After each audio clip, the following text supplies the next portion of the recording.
Alex Ansary here on this late evening of July 23rd, 2016. It's a very significant time in history, politically, geopolitically, and I would also say within what has been called the truth movement or the alternative media truth movement. Tonight's topic, the transgression of the alternative media truth movement, and asking the question, what happened to Alex Jones and Paul Joseph Watson? I'm joined tonight by Kyle Reardon of the Last Bastille, BASTILLE.com. Kyle, what are your opening thoughts on the subject? Well, there's been a quite marked difference between a lot of the content producers in the independent or alternative media circa 2005 to 2008 and even into 2011 and 2012 versus now, really starting in large part, at least from what I can tell, in 2015, and then continuing on through this first half of 2016. It's almost, except for some, shall I say, some holdouts, I consider myself one of them, except for some holdouts and some other fellows who actually in some ways are newer, but in a good way. Otherwise, a lot of the older hands seem to have become hypocrites, which I think is kind of the starting point in terms of how to, make sense of what the hell happened. And more specifically, some of the larger ones, some of the larger voices that have built their alternative media platform and built their viewership. Some will name, some will just generalize. And so we've talked about this rise of Trump. And you've also mentioned Stefan Molyneux and others that have really shifted. Now, we really don't know what the cause of this really is. We can speculate. But it hasn't infected this shift from, politics is all rigged to we got to put all our energy behind this candidate who actually is a flip-flopper. And it's more multidimensional than that. Kyle and I have been speaking about, just this dramatic shift that we've seen in the last year to where, we've seen people anti-war and people discuss even torture of Iraqis and Afghanis, Alex Jones being one of them.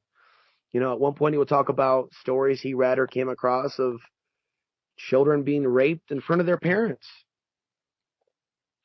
And in the last year, it really started tapering off a few years ago, the coverage of what's been going on and happening to these victims of war.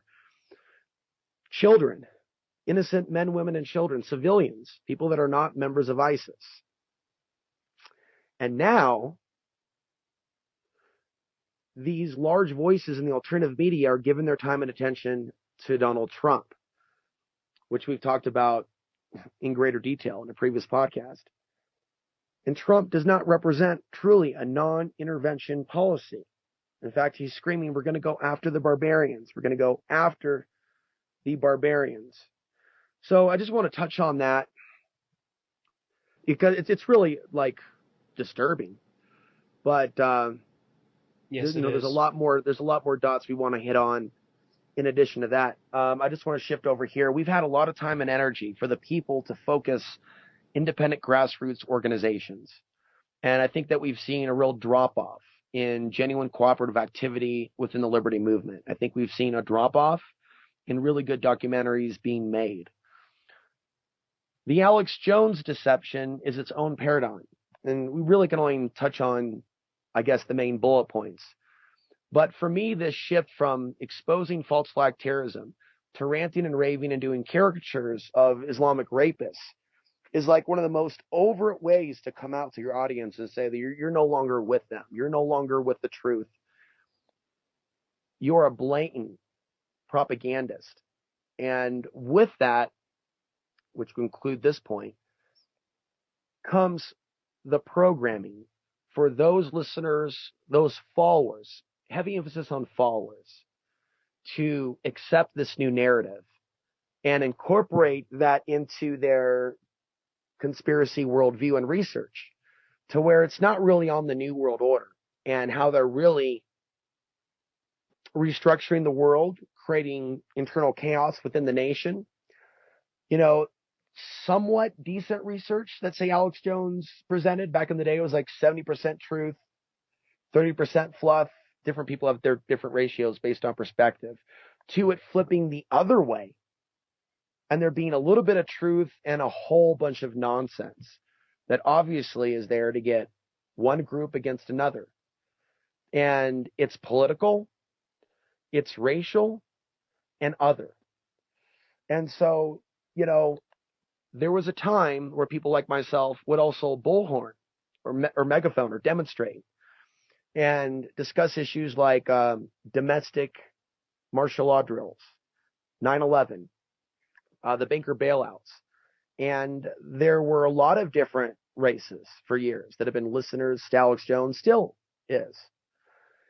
And now in the last year, there's been a major shift to white nationalism and him accruing like a whole new pool of audience listeners. And so this general narrative, it's been subtle. But ever since the Paris attacks, it's been in a trajectory upward of what is the mainstream talking points of the alternative media on Jeff Rentz, on the Drudge Report, on Alex Jones, on Red Ice Creations, the things being written now by Paul Joseph Watson. It's the false Islamic invasion. It's Muslim rape. And not the focus even on, well, okay, so go a little deeper then into your conspiracy theory that, the German government's just covering everything up. Well, what about those that are actually behind immigration and destabilizing Syria? And obviously the destabilization they've already done to these countries. So Ron Paul represented the golden rule. We talked about that in our Ron Paul podcast. And it's that spiritual dynamic of Ron Paul that I respect. And that seems to be thrown out the window. So, one thing that we're going to do in this podcast, I'm going to make some spiritual references to the transgression that we've seen in the alternative media. And, Kyle looks at things from more of a rational, what you can prove, and the things that he's seen, researched, and documented perspective. So, Kyle, about some of my opening statements, the shift in the narrative with regards to the Middle East has been obvious from discussing the horrors of war and the horrible things that have been done to these people, to now these people are demonized because they've been hurt, and now they're feared. As we see Donald Trump say, well, these countries that have been destabilized, obviously by design, we can't trust these people we hurt. So I'm seeing a spiritual transgression from the golden rule to do as thou wilt, straight up. And this Alex Jones character, who supposedly called out satanic societies and all of these things all these years, to me, he represents that darkness spiritually and through his actions that he has purported to be against. Well, I think it's kind of fair to say that I don't think he's necessarily any sort of mastermind, but I do think he has sold out for whatever his reasons are, which we'll probably either never find out or we'll find out for certain at some later point.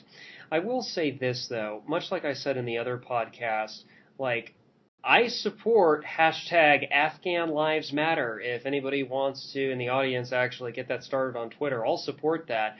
But yeah, Alex, you're right. Like you said in that other video, interesting how nobody actually gives a crap about what has happened to the Afghanis, especially since 2001, when their country was illegally and unconstitutionally invaded in the way that it was. And even according to the official story, last time I checked on good old Wikipedia, the war in Afghanistan, I think, is still ongoing, even according to the official story. But almost nobody except a few anti-war people here and there seem to give a crap.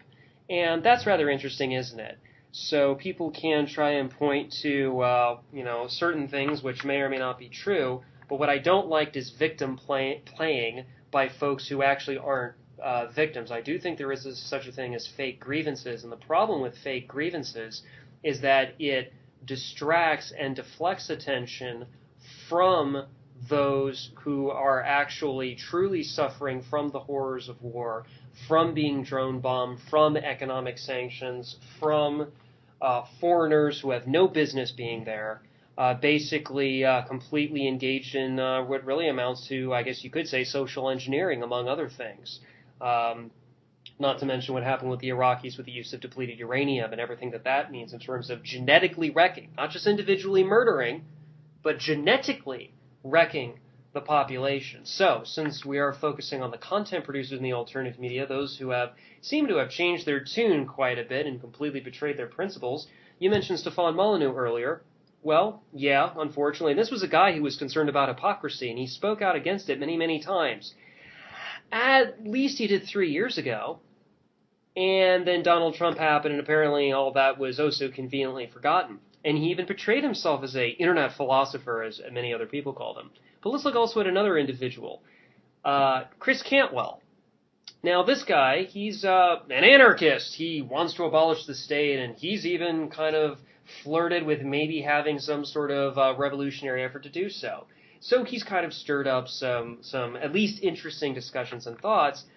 But then, let's see, definitely since earlier this year, and probably sometime last year, if anybody wants to actually go through his archives just to double check on this more as a matter of fact, Mr. Revolutionary, Chris Cantwell, whom I used to support in terms of his free speech when he got kicked out of the Free State Project merely for exercising free speech, which of course those of us in the alternative media unequivocally support, otherwise we wouldn't be in the alternative media, is now he supports Donald Trump. So Mr. Revolutionary, Mr. I want to bring about a free society through, violently overthrowing the federal government, now supports Donald Trump? How does this make sense to anybody? And look, all I've asked from anybody, especially in the alternative media, but even from so-called the mainstream culture, which I really have little in common with at this point, to be perfectly frank, the only thing I've ever asked from anybody is integrity. If you are an authoritarian, I want you to be loud and proud about how much you like, the federal income tax, gun control, the wars. I mean, pick something. Pick anything. Just be honest about it and say, hi, I'm Joe Politician, and I want to violently control your life. Okay, and now people know that. And similarly, if you are of more of a libertarian persuasion, otherwise care about freedom on some level, same thing. But what I will never tolerate, Alex, is hypocrisy. Especially, and this goes double and triple for people who claim to have cared about freedom, at least in some ways, now all of a sudden they're supporting totalitarianism, or at least totalitarianism in motion, or at least a wannabe authoritarian regime in the form of Donald Trump. I mean, how did this happen? I mean, think about that, just for people who may not have heard this before. How do you go from Ron Paul and everything as a symbol, maybe not necessarily his political platform, but how do you go from Ron Paul, the symbol, to Donald Trump as a symbol? And maybe if people thought of those two individuals as symbols, perhaps they can start to realize that maybe, just maybe, it's not even necessarily about those two individuals and their related idiosyncrasies, at least to some degree, but it's more a reflection of themselves in terms of how much they have betrayed their own principles, about how much they're, it's one thing to say, I have no principles. It's another thing to say, I have completely betrayed my principles because the opposite set of principles is more convenient for me today than it was yesterday. At least those are functionally crazy, arguably. But what's not functionally crazy, Alex, is saying that these are my absolute moral principles. These have always been my absolute moral principles, even though in truth they are the complete opposite moral principles of yesterday, and not even being aware of the switch. And I think the problem here that we're trying to get at is that it seems to be the case that there are certain content producers in the alternative media with somewhat noticeable audiences, at least to one degree or another, that seem to have completely betrayed their principles, but worse, possibly have not even been aware of the switch. And in almost some ways even worse than that, almost nobody else in the alternative media, except for some very few folks I can literally count on one hand, are even bothering to point this out. And a lot of them have either themselves sold out in the sense of, dare shall I say, humping the Trump, which is probably should probably be a meme idea for those of you who like to put image memes together.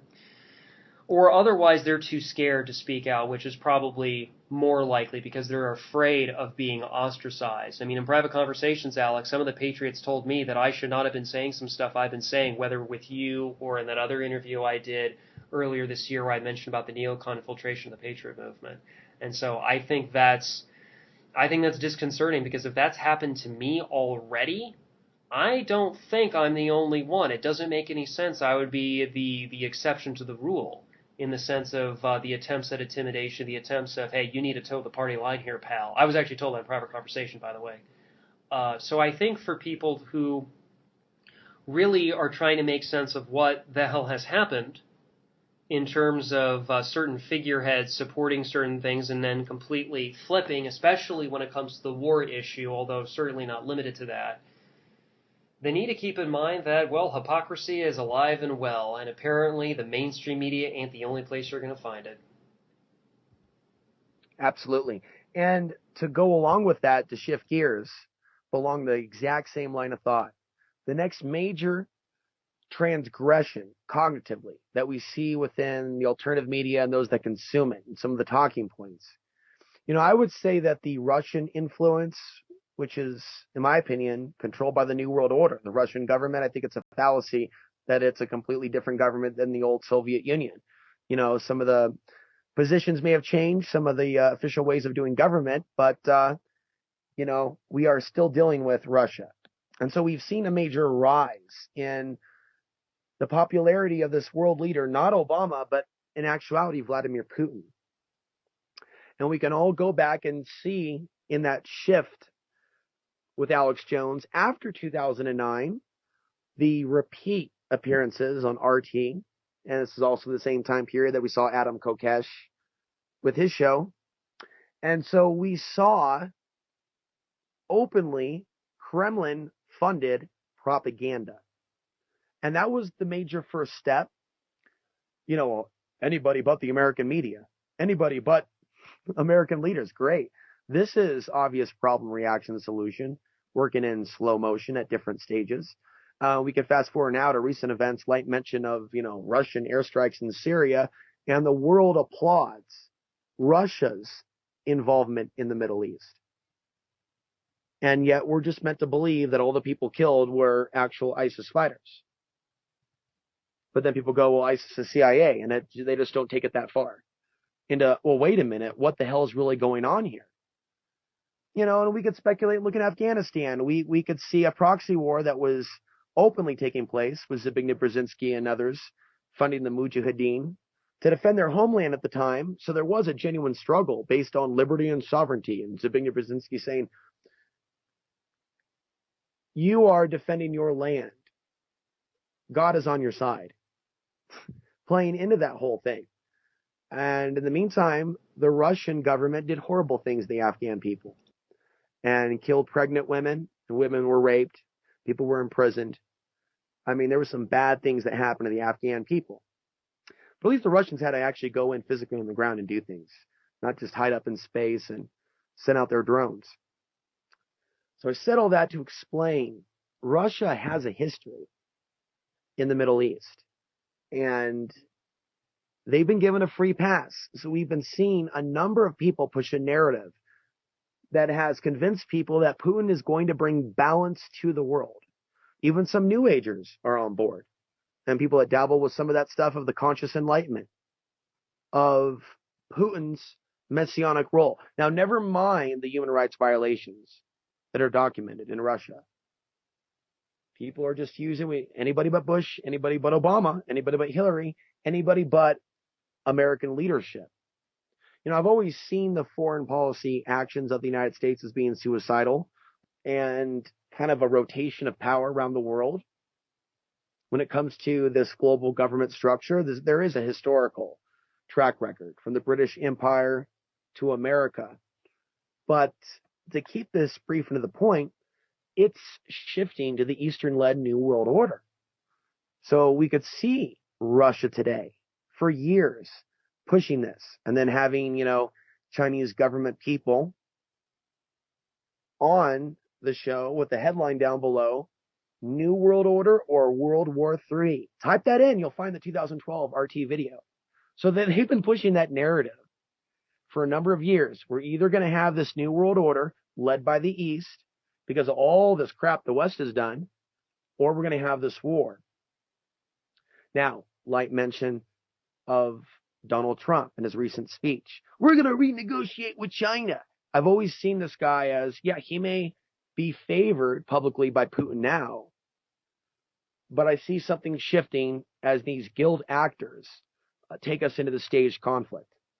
So instead of Alex Jones warning us about America destroyed by Zion, the actual title of his 1997 documentary film, where in that film he chastises and screams about Clinton in the Republican versus Democrat paradigm, but discussing real issues. While the world's focused on Monica Lewinsky, there were military trade secrets that made its way to China under the Clinton administration.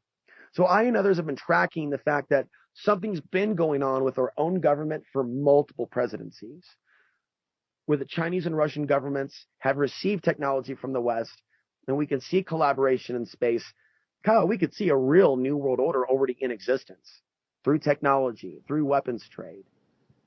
But there's this false narrative of this battle of the super nations. And I know this is a huge topic, but it's the other major deception that's dovetailing the false Islamic invasion. And it's a basic narrative that the United States is out of control, which to a certain degree it is, but it's the sole evil in the world.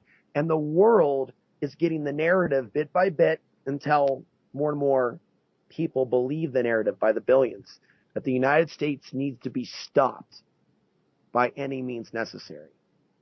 And so there is a huge populist movement that's rising. And this actually does dovetail to the controlled aspects of the Black Lives Matter. And when they get people to, and I'm not saying that I believe that people that burn the flag should be assaulted. I'm saying that some of these really radical groups that are mirroring these talking points, like death to the U.S., occupy this, shut down this, communist this, that's really interesting.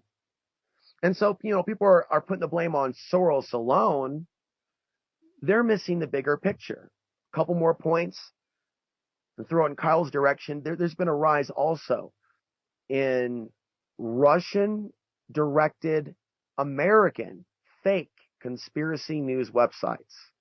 EU Times is one of them, but it's not trending as much as it was in 2013 because, see, they're rotating every few years. Whatdoesitmean.com at one point was very influential. Beforeitsnews.com is one of the top conspiracy websites on the net. And I would say 80% of the stories, at least at one point, I haven't been back there, are completely false. And so you'll see stories like Obama and Putin in World War III standoff 2013, Russian troops set to invade the United States or respond to U.S. attack October 2013. And it's distressing, Kyle, because there are real reports of foreign troop training drills in the United States. Alex Jones used to cover some of that. Did he make a big stink, though, out of the Chinese police training in Leak City, Texas? People can find that on YouTube. They're training police cadets from China in Texas. And then we have the 2012 drill, where they brought Russian special forces to Fort Carson, and they trained there with U.S. special forces. And they may have been doing some drone testing. I believe it was a drill to dealing with terrorism. But what if they call the American people the terrorists and they bring in Russian special forces or UN troops? And I've speculated on this for years. But when you try to look up stuff on, foreign troop drill or certain things, you'll find truth, but you'll find fake reports. China at Mexico border, ready to invade. SteveQuell.com. SteveQuell.com, we haven't mentioned him yet. And he was highly influential over the course of the last decade. So he's been premeditatively predicting the occupation and invasion of the United States way in advance using fake news, in my opinion, discrediting much of what he talks about. And I'm not saying that I believe we're all alone in the universe, but then he mixes it in with, the Nephilim, the government's holding the Nephilim down below in water containers, and they're just floating. And then some other bizarre stuff. So there are people out there in the alternative media, knowingly or unknowingly, posting the fake news about China and Russia. And all that does is water it down. So the average person, if they don't know what they're looking for or how to source something, they're going to be reposting garbly goo. And if they're reposting garbly goo, whatever it is, or, oh, microchips are coming this year, 2016. Well, we're going to be out of the year soon. And I'm pretty sure, Kyle, that forced microchips are still not here yet. Now, it doesn't mean that it's not a threat, or it doesn't mean that people haven't been talking about it. It doesn't mean microchips don't exist, or things like the Rambo chip or super soldier enhancement. But that headline was absolutely false and did not come from NBC News. So what we've got, and I'm sure the Russians aren't the only people involved in this. I'm not discounting the CIA or Israel, but we seem to have a trio or a barrage of more websites than ever supposedly covering the truth that are mostly contaminated with fake news. So a lot of people are absolutely confused. I think that's what marks where we're at now in 2016 with the alternative media. You do have a genuine anarchy of information going in different directions. And a very small minority of those speakers, especially if they're influential, in my opinion, align with the truth. Again, how this happened, speculation, we don't have those answers. Something's still happening. And it has me concerned about how people are going to be acting in the next few years with this whole white nationalist thing that's like re-entered the mainstream alternative media thought. Well, it's just kind of really unfortunate in terms of the kind of the bastardization of what in many ways is still thankfully open source intelligence. I don't know, something you said just reminded me of something I remember transcribing when I was first getting started as a blogger back in 2012, which was would Robert Steele, former spy, when he went public and was promoting blogging as a way for people to, I guess you could say as a form of activism, for lack of a better term. But the way he described it was that, I am a spy telling you that spying doesn't work. And he then went on to kind of advocate for open source intelligence. And then he also mentioned about how those in the alternative media, and especially bloggers in particular, are the intelligence minutemen of our time. And that if people really were to dedicate themselves to that function and then, specialize in some sort of area, whether it's in terms of filing zip code reports about like what's happened, the local news in their own zip code was one idea he had. The reports of the zip code reports having babies and then the information accumulating in terms of truly local news, and then you could cross-reference a lot of the reports and get something actually accurate from the people themselves, being studious and all that in terms of providing the information. Then we can actually have a sense about what the hell really is happening in this world and on this particular continent of North America. And thankfully there have been some people who have decided to do something along those lines. Lord knows anybody who's read my articles of the past couple of years definitely know that, I have my role to play, since I do write about law, economics, and, yes, even use of force issues, even though it's not very popular to talk about shooting anybody. Or even using your fists, or not even using a firearm, but still using use of force in some way. Sometimes martial arts, sometimes street fighting, or whatever else. But yeah, it's rather interesting that Robert Steele's fantastic promotion of blogging and then the alternative media more generally did inspire a bunch of people. Lord knows it did with me. But then with other folks, it just kind of, oh yeah, that's kind of a nice idea. They shrugged it off and, bada bing, bang, a boom. Donald Trump is their guy, and everything kind of, or a lot of people went kind of more that way, where again, much like I said in the other podcast, they gave up their own sense of individual self-responsibility, their own sense of personal power to affect their own lives and those of the lives around them, and instead are placing all their faith and hope in literally the equivalent of a Central American or South American banana republic strongman, a dictator of a military junta, I guess you could put it.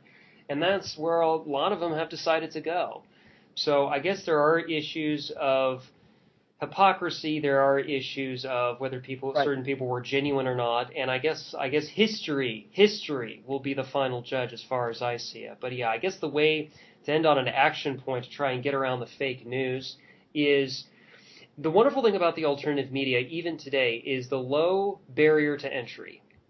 If you have access to electricity and an internet connection, guess what? You can join in too, and also have a little bit of a brain, and not just study things, but make sense of different types of data, and then try to produce reports, much like what Robert Steele was suggesting, or something else you're actually knowledgeable and especially passionate about. I think is an element a lot of people miss. So if people are passionate about discovering the truth, whatever that is, and putting in the time and effort to really become investigative journalists, or if not necessarily that, amateur historians, or one of a number of other functions.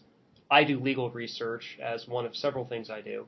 Then whatever that they care about, they can pursue that and try to bring to light for public consumption into the public domain information that otherwise has been hiding under a smokescreen, or even something as mundane as copyright laws and such. Now, the other transgression that I want to mention that I've seen within the alternative media truth movement is a lack of groups working together. Now, we're both individuals, and we've had some of our negative experiences with groups. We work better as individuals, but I think we could probably both agree that there's obviously a void to be filled. And we're talking about people working together for some common aims. So whether we're talking about people coming together, if there's a situation where off-gridders are getting kicked off their land, for there to be, more of a networking of people in the alternative media to get the word out and maybe find a resolution, not just treat it as another potential trending headline to bring more hits to a website and, bring up the SEO ranking. Now, the Google AdSense, yeah, some people are able to make a living off of that. I think one of the ways that they've destabilized the alternative media is directing things to some of these social media websites. And of course, you have a lot of people that do nothing but post on Facebook and they don't run their own websites. So on one level, they made things even easier to be a part of the alternative media, but it's just added into this big, giant. It's like yesterday, I was looking at my subscription options on YouTube, and it's a lot of garbage and mainstream media propaganda. And I've subscribed to a ton of alternative media YouTube channels. And, they don't seem to be the decent ones, the ones I liked coming up. It's a bunch of crap. And so there's this, with a lot of people just doing their own thing, it's good as an individual, but as a collective, the one thing that separates the alternative media aside from like other demographics, I've said this for years, you don't see like a camp out. Like yoga people or martial arts people or basketball teams. There's something about that brings people together and they go out and they have a good time. And what people that are consuming alternative media content will see, if they see a few people having a good time, they'll see, Luke Kordowski and Mark Dice and a few people playing like the cool kids in the classroom where they push their narrative. And then everybody else is asked out. And that's not entirely their fault. More people should get involved and meet others and make friends. We should continue to network. As individuals, we should still have positive relations with others in the alternative media. Let's give a few examples, though, of what I've seen. I've seen like a group of us that used to hang out on Skype and talk. It was oraclebroadcasting.com. And I can tell you, because my spiritual hat being put on now, I felt a lot of psychic attack. I felt like something dividing us, and just an explosion in trolls in the chat rooms trying to get people arguing over who's a Zionist shill. And I saw way more of that during that destabilization period. Who's a Vatican assassin? And during that period, Alex Jones was doing better work. So there was a lot of division over whether someone was denouncing Alex Jones or not. It was very religious-like. It had kind of a psycho angle to it. And I remember thinking, all these people like saying this, like, yeah, they make good points, but which one of them have made good documentaries explaining this Zionist conspiracy? Now it's all about the Jews. So I saw before this Muslim thing, the Jew thing, in around 07, 06, 7, 8, 9, 10. Now it's one thing if it brings people together and people are generally working together. But what I saw was, and not just that issue, other divisive issues seem to tear people apart. And instead of some of these networks flourishing, massive turnover. But we could still see it to this day. And it's not easy to, put on a broadcast and put out information to the world and and potentially have your stuff spied on and who knows what else. But I can remember a time where there was more camaraderie between us. And now, again, I was referencing Google AdSense and SEO with the way they've made this matrix, and just put all your ducks in one egg and be all about you and your own platform for the money. And then, maybe people making videos about what they think will get them the most hits. So we're talking about a shift along those lines that has made people more individualistic, but this is less the positive aspect of individualism. We can be individuals, but in the end, those of us that are the few in this nation that are trying to report on the real truth, there should be attempts to work together. There should be conventions where the little guy, not the popular dudes with the books and the documentary films, but where people that are up and coming and not just worshiping the organizer of a rally. I'd like to see people move in that direction. It shouldn't just be yoga people and basketball people and other people that are able to have a convention and come together. And, in addition to that, and I'll end this point, where is the money from those that have power and influence but are good people to, I don't want to say give the alternative media a bailout, but I mean, this is a world run by money. And for the most part, I'm not seeing contributions going. I'm not saying to me, myself. I'm saying we have people like Alex Jones with their money bomb and others. If only we can see people with the talent, with the equipment, actually try to create a network. I'd like to think that the American people, are intelligent and organized enough that before the what hits the fan, that there could be like a real people's voice. David Icke started something called the People's Voice, and he hurt a lot of people's feelings when David Icke made kind of a poor imitation of a People's Voice network, and then the whole thing like vanished after a few months with like rumors of missing funds. Like, that's embarrassing. I went down to Texas and met a guy who wanted to create his own alternative media network, and his bright idea as a millionaire wasn't to do the right thing and use his money to create a platform, but to create a multi-level marketing scheme. And obviously I was not down with that. And our business relationship, friendship, my employment with him did not last more than a year. And he did not actually end up launching his network. So I've seen a couple attempts for people to like get something going. And all I'm saying is, before things start blowing up, wouldn't it be nice to actually see a real alternative media network in action? And it doesn't mean it's going to be perfect, but I just want people to think about those things. Well, as more of a matter of history, I suppose, I mean, there are some freedom conferences or freedom festivals that do occur in some areas. Freedom Fest, which I'm not sure all the people that were there, but it seemed to be a Trump love fest. It under is. the name Freedom Fest. It You is. had Don King there and Foreman and other people interviewing, and they're just going down the talking points. Yeah, unfortunately, there's also, but just to give people kind of a rough idea of the scope of that, and maybe this is more evidence, more in terms of what you were saying about the Cool Kids Club, because I've seen a lot of that too. The Porcupine Freedom Festival, or Pork Fest, up in New Hampshire, Jackalope Freedom Festival in Arizona, a newer one that's Anarchon in Virginia.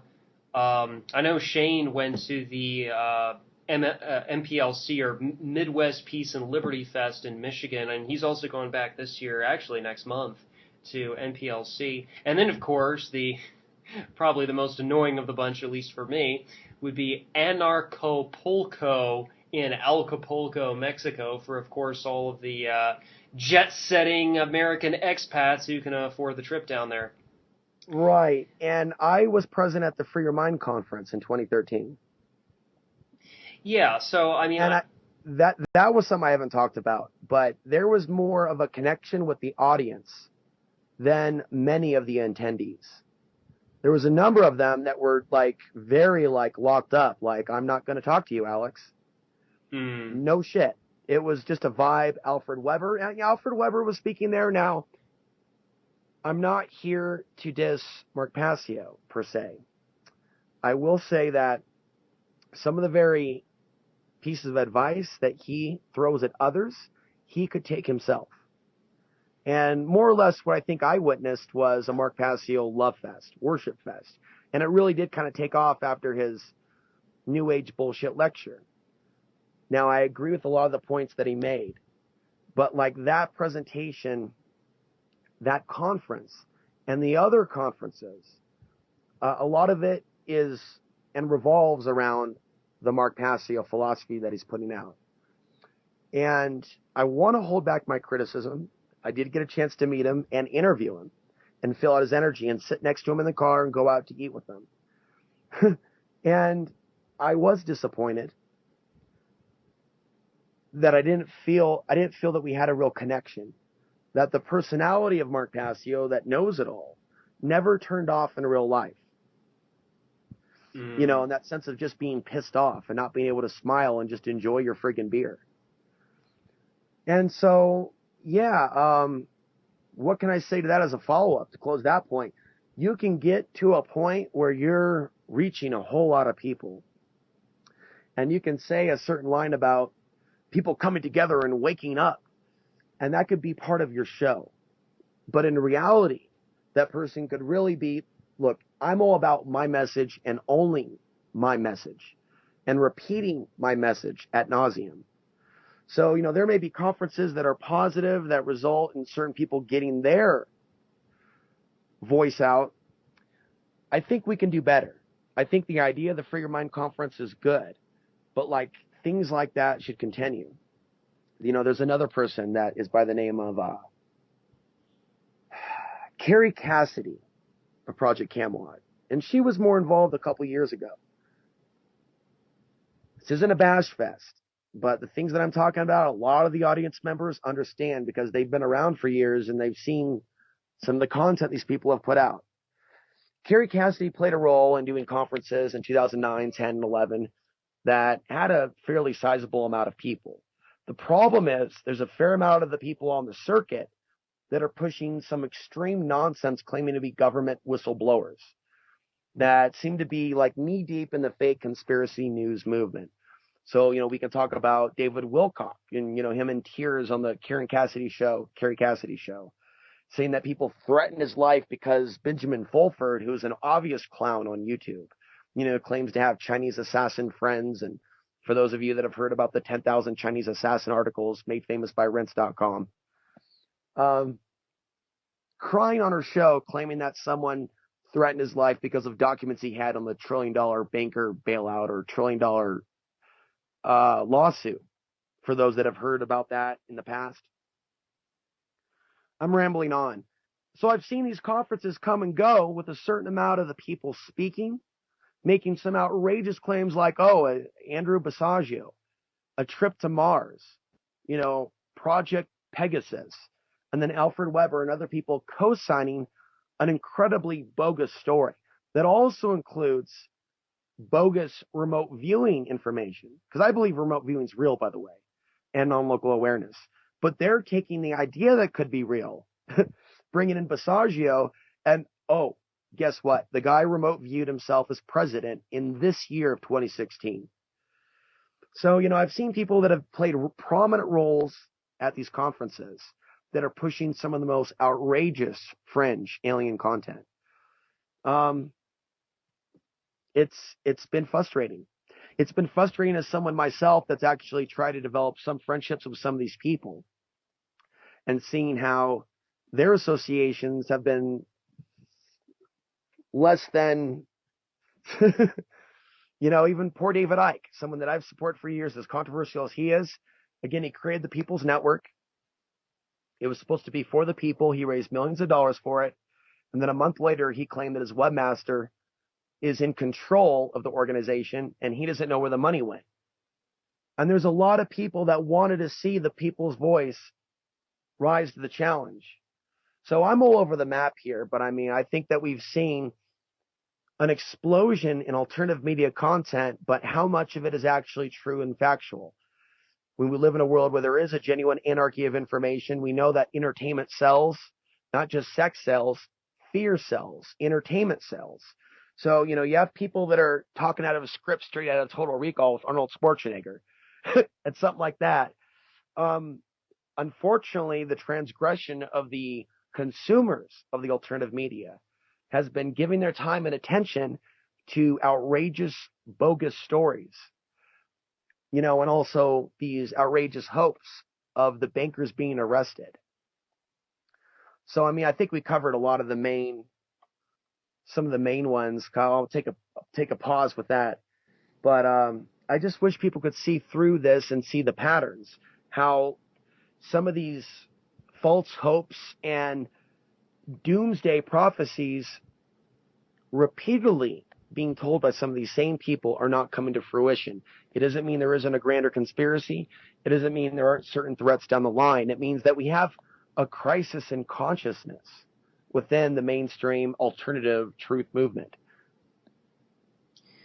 Well, to try and begin to close out, at least on an action point, is that I think for anybody who really understands the free market, competition is always a very good thing in the sense that it helps it does lower costs, it increases quality.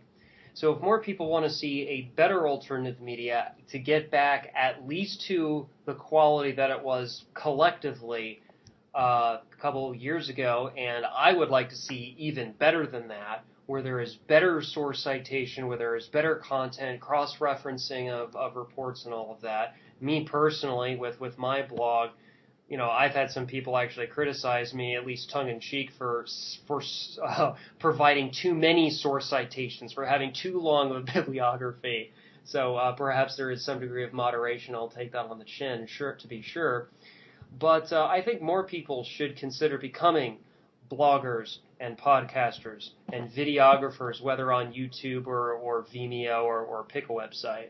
And if more people were to enter into and compete because of the low barrier to entry, I think they can put some of the, I think one associate of mine called it the carousel of carnivores, going around and around in circles. No solutions, no foreseeable way off, just the same old round and round. And at the same time, they eat each other. So if people want the carousel of carnivores to be, well, stopped, go off its hinges, and otherwise stop going around and around in circles and so forth, I think a lot of our audience can themselves become content producers. I mean, how hard is it to, if your skills are more linguistic, how hard is it to, I mean, a lot of you guys type on keyboards with YouTube comments. How about you flesh those out into, well, let's say shorter articles and then maybe expand from there? A lot of you guys who write emails can hyperlink things in. Well, blogging is not that much different than writing an email. If you can write an email, if you can post a comment, you can be a blogger. It's not that much different. Just add, a picture image or something, a snappy title that can get at least some degree of good attention, and bada bang, bada boom, you're a blogger. Podcasting, well, like what we're doing right now, we're doing the classical style where we just hit a record button and then we talk. Other people may want to do a more sophisticated live streaming version with callers and so forth.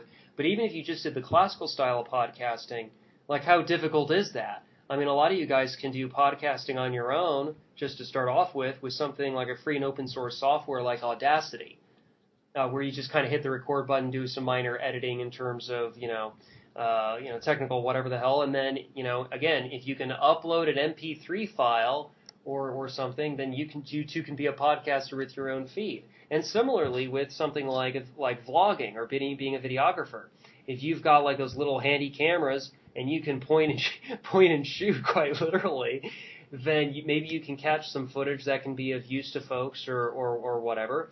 And again, how hard is it to upload a YouTube video? So thankfully, because the barrier to entry is fairly low, there is an opportunity here, I think uniquely in human history, and especially in terms of this particular continent, that people can enter into the alternative media as their time, effort, and interests allow it, their passion most importantly, and they can compete. If you're concerned about lower quality being promulgated by the carousel of carnivores, or I guess you could also say the carnival of distractions, a different colleague of mine called it, If you don't want to be part of that carnival of distractions, well then why don't you enter into the alternative media, become a content producer yourself, and compete and provide better content than the Chris Cantwells and the Right. Stefan Molyneux and the Alex Joneses of the world. Much like what some of us, dare shall I say, holdouts, well, unless I can think of a better term, but what some of us have been trying to kind of do all on our lonesome. I mean, let me put it this way: many hands make light work. And this is the solution to the transgression of the alternative media truth movement. We need a resurgence. And I would add that people can be in a position to help others anonymously without donating by assisting with their technical expertise. I could tell you that years ago, I got way more offers for technical help. People were a little bit more enthusiastic about that. And I've seen a plummet like the towers of 9/11 with just general interest in being a contributing writer, a contributing editor. So let's reverse that. Some people that may have skills, graphic design, web design, they can be an assistance with others. And yeah, we should compete with each other and try to be even more truthful and compete with ourselves, in a positive sense, to do a better job than that which we did yesterday.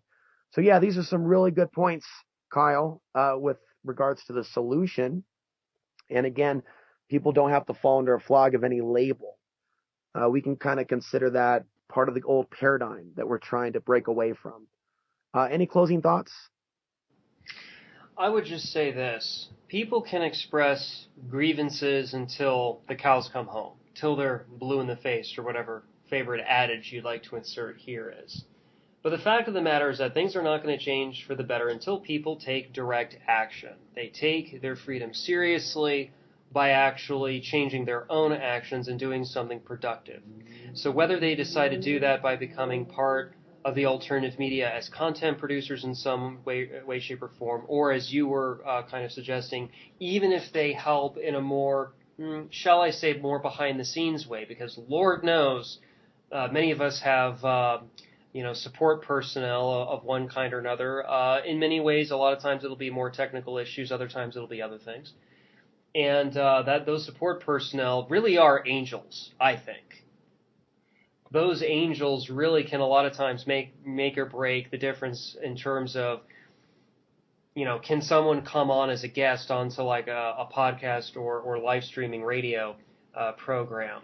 Does certain little details, 20,000 little details that in a lot of ways make it possible for us to produce the content that we do, make that happen? I mean, Lord knows, I've given credit to people who've helped me with specific articles in terms of getting original research. One particular article, the lady who helped me got me all the original legal cases for a lot of these police brutality cases that I wrote about. So there's a lot of different things that people can do. If they don't necessarily want to be content producers like us, they can at the very least be in a supportive role. And that, I think, I'm glad you pointed that out, Alex. That too, if you want to be an angel, that's the way to do it. Whether it's in terms of proofreading articles or technical work like for a website or one of 1,000 other more support roles, that too is incredibly valuable and indispensable. And I should add, I really think this is a part of a greater spiritual journey. So there's a lot of focus on creating your own reality. And I think that there's aspects of that that are absolutely dead on and spot on. I think there are aspects of it that are above and beyond. And I don't think that we fully understand why things happen the way that they do. So I don't think that we can just create any reality. But the point is, someone could write something and not even expect it to be like a headlining article on a top alternative media website. What happened to me in the earlier years is that was happening for me. I'm not writing as much anymore, but when I wrote that 10-page article on solar flares in the Earth's weakening magnetic field, all based in science, using hyperlinks, this was not like, a deep speculation on the metaphysical. It was using real data, and it was published in Nexus magazine. And, I got a $200 check, for something that was printed in an actual hard magazine sold in Australia. So to me, that was positive confirmation. Rents, even though he's off the deep end right now, publishing my Mass Mind Control Through Network TV article written during the Christmas break of 2005. Again, those are the things that I was experiencing right out of the gate. contacting David Icke in 2005 and asking him for an interview before he got really big. And he got up at 3 o'clock in the morning, his time, to talk to me for an hour in Portland while I interviewed him live on the air. And so, I've seen some really positive responses from the universe, I guess you can say, since I got involved in all this. Doesn't mean it was without its challenge, but I'm saying that as a little bit of advice to other people, that their information might be valid. I also believe in something called the 100th monkey syndrome, the idea of when one part of the species learns something, that it spreads. So there's a lot of talent and knowledge and wisdom that's out there. And even though some of you might be a little bit scared of NSA surveillance, you've already taken a step into the NSA's world if you're on Facebook. So if you're posting your thoughts to only your Facebook audience, but you're not maintaining any content anywhere else, that's something for you to think about. If you're already on the grid with your name, because you have to use your real name to post on Facebook, and how many of you are on Facebook and sharing your thoughts, but you're not creating content for others outside of Facebook? Don't let the social media, alternative media welfare they gave us to share us content and upload and get us into this box to where we're not refining that knowledge for, say, a book, or a documentary film or a YouTube channel, or as Kyle said, something as simple as a blog. And they have made it so easy now to get a free WordPress template. And I've been finding that out. And I have a little bit of help from some people that design websites. And so, right now I'm in a state of mind of, I have been the last few years, niche websites to reach the people that are only able to really grasp that topic. So, I have my own interests, solar flares, geopolitics. I have the Daily Matrix. There's alexansary.tv. There's offgridco.com that documents the Costilla County stuff. You have worldwarzero.com, which is old geopolitics. If you look at each one of those sites, they're all different. And most of them don't have my face plastered all over, only alexansary.tv. So you can run a website, not your name, and put out unique content and it not be about your ego. But understand, if you're already on YouTube, even viewing content, paranoia about your IP being out there, I think some of us, we're already in this. You're already, surfing on the web. You might as well go all the way. If we speak the truth and we're walking in peace, and I would even say with the Creator in some cases, and you're doing the right thing, and there isn't a long trail of negative karma behind you, wreckage, and that you are not knowingly trying to put out disinformation, why not try to do a good thing for the world? Kyle, I think that's what we're here to do in the bigger picture. And all this stuff, all this drama is just the middle chapters to realizing some of those facts. The alternative media and getting involved in it can be a very spiritual thing, because the actual definition of Gnostic is knowledge, or to know. So this resurgence, the cyclical up and down the alternative media, it's coming from a higher place. And if it's coming from a higher place and you feel led by something higher, why fear them? And those are my closing thoughts for this podcast.